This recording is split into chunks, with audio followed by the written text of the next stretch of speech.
Hi అండి. అందరూ ఎలా ఉన్నారు? నేనైతే చాలా బాగున్నాను. చాలా రోజుల నుంచి అనుకుంటున్నాను గోంగూర చికెను చేద్దామనేసి. ఎట్టకేలకు ఇంక ఇవాళ కుదిరింది.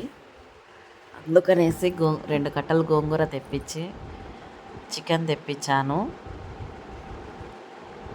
నాకెంతో ఇష్టమైన గోంగూర చికెన్ కర్రీ చాలా బాగా వచ్చిందండి. చాలా టేస్టీగా వచ్చింది.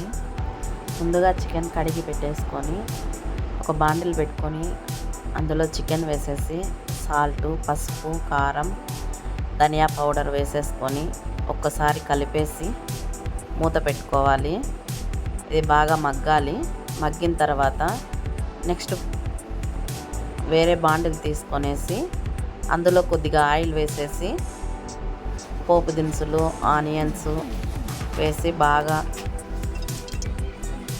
వేగిన తర్వాత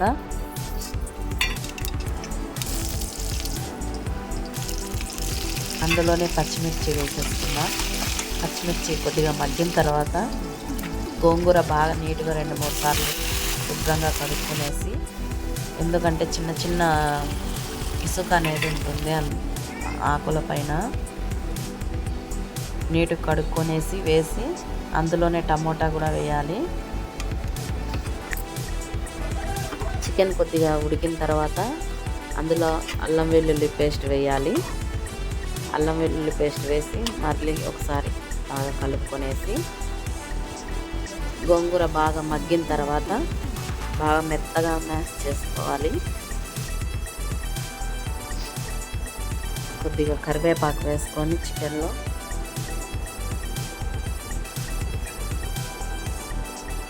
అలా మెత్తగా వేసేసుకుని ఇంకా గోగాకు, చుక్కాకు 2 కలిపి వేస్తే ఇంకా చాలా టేస్టీగా ఉంటుంది. నేను అక్కడ అడిగాను, లేదు, అందుకనేసి ఇంకా ఉత్త గోంగూరనే తీసుకొని వచ్చాను. ఇంకా చికెన్ ఇది బాగా మ్యాచ్ చేసిన తర్వాత చికెన్ అందులో వేసేసుకొని బాగా కలుపుకోవాలి.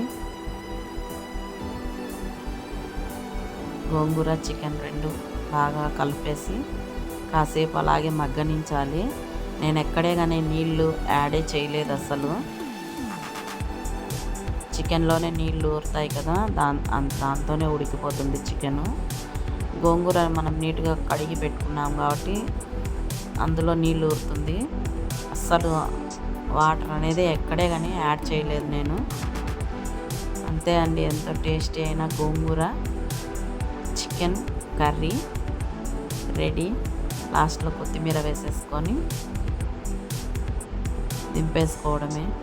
చాలామంది చూస్తున్నారు కానీ లైక్ చేయడం లేదు, సబ్స్క్రైబ్ చేయడం లేదు.